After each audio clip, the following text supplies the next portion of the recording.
Mayong adlaw, katawan sa Dios sa Archdiocese sa Osamis.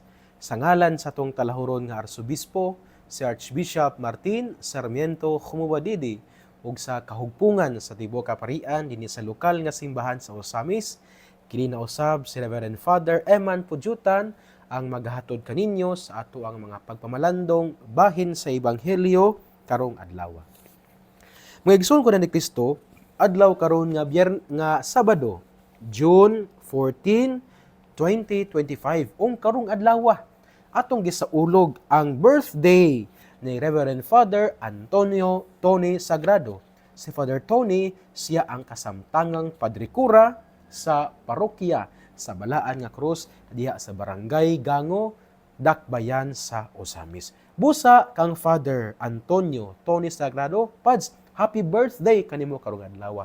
Akong panghinaot nga ini pagsaulog nimo sa kasumaran sa imong adlaw na tawhan, hatagan kas Ginoo, buligan ka pas Ginoo sa imong mga pagpaningkamot, dugang panggrasya giya sa pag-fulfill sa imo ang ministry isipari sa Archdiocese sa Osamis, isipari sa Ginoo, ug usab sa pagtabang kanimo hinaot nga tabangan kas Ginoo diya sa imo ang pag-fulfill usab sa imo ang tahas isip padrikura sa parokya sa Balaan nga Cruz diya sa Barangay Banyadero, Dakbayan sa Osamis, ug sa lain pangatahas nga gisangon kanimo sa Ginoo pinaagi sa tigog usab sa tuang Arsobispo. Father Tony Sagrado, happy birthday kanimo.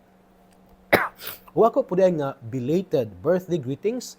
Kagapong adlaw nalimot in taon ko og greet ngadto kang Ezekiel de Asis Turco nga gahapong adlaw June 13 kapistahan ni San Antonio de Padua, nagasaulog siya sa iyaang birthday.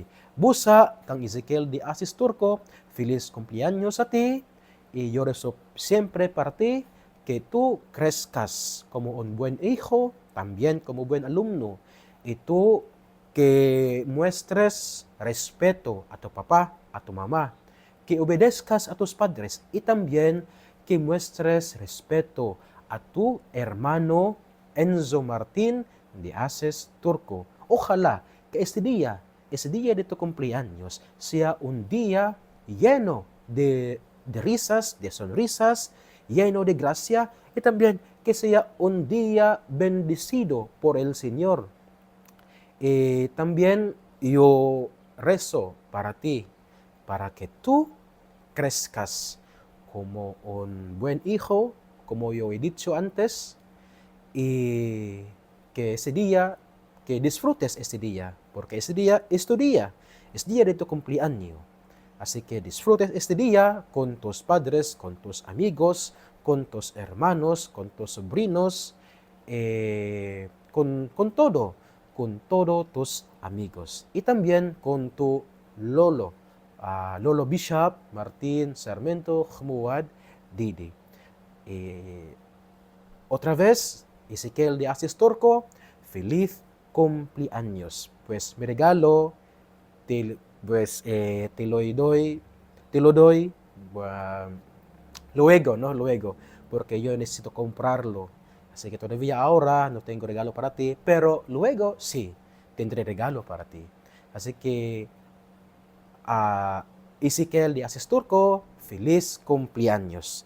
Igsuon ning adlaw nga Sabado, June 14, arita sa tuang ebanghelyo nga atong pagakutluon sumala sa ebanghelyo ni San Mateo. Himayaw ikaw o Ginoo. Si Jesus miingon sa iyang mga tinun-an, nakadungog usab kamo nga giingnan ang atong katigulangan kaniadto, ayaw pakyasa ang imong panaad, kundili tumana ang imong gipanumpa sa Ginoo nga imong buhaton. Apan karon sultihan ko kamo, ayaw gayud panumpa kung ikaw manaad, ayaw panumpa sa langit, kay ang langit mao ang trono sa Dios, ni sa yuta kay ang yuta mao ang iyang tumbanan, ni sa Jerusalem kay kini mao ang syudad sa halangdon hari. Ayaw kamo panumpa bisan gani sa inyong ulo, kay dili man kamo makapaputi o makapaitom sa usa ka lugas nga buhok. Ingna lamang oo o dili, kay kun may mukapin paniini kana gikan na sa yawa. Ang ebanghelyo sa Ginoo. Daygon ikaw o Kristo. Ngigsuon ang nining adlaw nga Sabado, June 14, 2025, Ang ato ebanghelyo atong gikutlo sumala sa ebanghelyo ni San Mateo kapitulo 5 versikulo 33 hangtod sa 37. Sumpay kini sa ato ang gipamalandungan nga ebanghelyo kaghapon. Sumpay kini sa ebanghelyo kaghapon nga adlaw. Diin excuse me. Kita nakadungog usa ka daw murag kanang lisod kayo nga pagtulon-an ni Hesus. May tugod sa pagpanumpa o paghatag og saad. Kay giingnan man gud ta dinhi sa ebanghelyo nga dili ta angay manumpa ug dili ta angay musaad. Ang atong ingon lang, oo or dili, kay kung mulapas na ni ana kana gikan na sayawa. Pero kini ato pangutana, unsa man gyud ang punto ni Hesus dinhi sa iyang pag-ingon sa iyang mga tinun-an ug usab nganhi kanato nga dili na ta angay manumpa. Unsa may buot kay pasabot ni Kristo? Mga igsuon, ang pagpanumpa o ang paghatag og saad dili ba gyud daotan. Kay kung mobasa ta sa Biblia, atong makita nga ang pagsaad ug ang pagpanumpa kabahin sa lihok sa Dios. Sa ato pa ang Dios nanumpa, ang Dios ning saad usab ngadto sa iya ang katawhan. Kung mobalik tas unang libro sa Henesis, sa dihang nakasala sa Adan ug sa Eva, ang Dios ning saad og usa ka mangluluwas.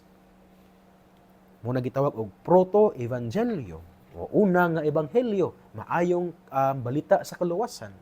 O gani human nga ana ay lunop, di ba sa panahon ni Noe, naglunop man kaadto. Pag human sa lunop, ning saad ang Dios nga dili na siya magpadala og lain pang lunop susama kaniadto. Ug ang timaan sa saad sa Dios mao ang bangaw or ang rainbow. Nga kining bangaw or rainbow mo ning nagpamatuod nga ang Dios ana ay saad nga dili na siya magpadala og lunop susama kaniadto. Ug sa uban pa nga mga pahinas sa balaang kasulatan sa New Testament man or sa Old Testament nga ang Dios ning saad. Gani sa ikaduhang libro ni Samuel, kapitulo 7, versikulo 3, ngadto ang Dios man ming saad nga siya magpadala og usa ka descendant ni Hari David nga mo'y mahimong hari sa tibuok gingharian sa Israel. Nga kining hari muluwas sa Israel. Nimo na si Kristo, ning saad man. Unya si Kristo usab before siya ning saka sa langit, ning saad pud siya nga magpadala siya og balaang espiritu nga mo'y muhatag og kusog sa mga apostol ug sa mga tinun-an aron sila moistoryas kamatuoran. So you see, ang pagsaad o ang paghatag ang pagpanumpa kabahin sa lihok sa Ginoo. Ug sa ato po usab nga kinabuhi kabahin pud ni ang ordinahanan manumpa man o masaad. Di ba? Kung nakawitness ta sa ordination, ang arsobispo ana ay pangutana ngadto sa ordinahanan, diakono man o pari, musaad ka ba? Ni usa sa mga saad is that musaad ka ba nga musunod ka kanako og sa akong mga sumusunod? Nya moingon ang ordinahanan, oo, musaad ako. Di ba? Unya niadto pong katubutong nahitabo nga mga installation sa mga bagong padrikura. Kabahin sa rito ang pagsaad sa padrikura. Naa sa gibungat nga saad nga siya muadto siya sa kabukiran, muadto siya sa mga kapilya aron pagmisa, musaad siya nga magampo or musaad kami nga magampo alang sa katawhan. Unya musaad pod kami nga mahimo kaming kanabitawng transparent sa archdiocese nga kami muhatag what is due to the archdiocese. Mao kana mo ang mga cathedraticum, mga monthly obligations ngadto sa chancery ug uban pa nga mga saad. So ang saad kabahin gyud sa atong kinabuhi. Dili lang pud ang pari ang nanaad, apil na pud ang mga bana ug asawa nga sa diha sa ritos kaminyoon sila usab ning saad sa usag-usa. Ang mga ministers usab sa simbahan, mga katekista, mga extraordinary ministers of the Holy Communion, nga karong adlawng Sabado, nagkapahigayon sila sa Archdiocesan Convention dito sa Lupisay na ang ilang venue. Ang mga Knights of the Altars, ang mga Marians, naa sila mga saad, naa sila mga promise as they will carry out their task or their role as extraordinary minister of the Holy Communion, as katekista, as Knights of the Altars, as Marians. Unya gani hapit naman ta pod maka-witness sa mga pagpanaad sa atong mga newly elect government officials, mayor, governor, etc. etc. So ang pagpanumpa o ang pagsaad, kabahin kini sa kinabuhi sa tawo. Pero nga naman nga gitudluan kita ni Kristo nga dili manaad, unsay punto niya? Ang punto ni Kristo is that wala ta niya gidid-an sa pagpanaad. Ang gustong ipunting ni Kristo is that we will be honest in our promise. We will be honest in our vow, in our oath. Meaning to say nga, if we say our promise, then we should do it. Muna nga, kung dili ta mo buhat, dili ta mo promise. Munang ingon dili sa katapusan sa Ebanghelyo nga yes or no. Let our yes means yes, let our no means no. Meaning to say, if we will make an oath, then we should make it sure nga atong buhaton kana siya nga oath, nga atong buhaton kana nga promise, nga atong buhaton kana siya nga saad or vow. Why? Because Jesus is teaching us about honesty, about truthfulness. Ngano? Tungkay dili tanang saad, tinuod. Dili tanang saad is fruit of our being honest. Kabantay mo, kana sa mga sa natabo sa politika, na ay mga investigation, niya mo take oath sila nga everything that they will say is only the truth, nothing but the truth. But later on, masakpan or nasakpan nga namata. So ning take oath but not honest. So muna si Kristo sa Ebanghelyo, nagtudlo kanato nga dili kita manaad kung ang atong saad is not out from our honesty. Usbon nako, si Kristo gidid-an kita pagpanaad kung ang atong pagpanaad is not a fruit of our honesty. Tungod kay dili tanang saad tinuod, na may saad nga bakak gihapon. Kung kita mo saad, dapat kana honest nga saad. Dapat kana truthful nga saad. Because kung dili siya truthful, kung dili siya honest, then it comes from the devil. It comes from Satan. Usbon ako mga igsuon, ang pagpanaad dili dautan. Tungod kay kung basa kita sa Biblia, ang Dios usab nanaad. Kabahin ang pagpanaad or kabahin sa lihok sa Dios sa pagpahitabo sa economy of salvation, kabahin sa akto sa Ginoo ang pagpanaad. But Jesus in our gospel is prohibiting us from making an oath if this oath is not out of our honesty. If this oath is done not in honesty or not in truthfulness, then dili ta mobuhat anak nga saad, anak nga promise. Because Jesus is teaching us about honesty. That in our promise, let this be grounded sa atoang honesty.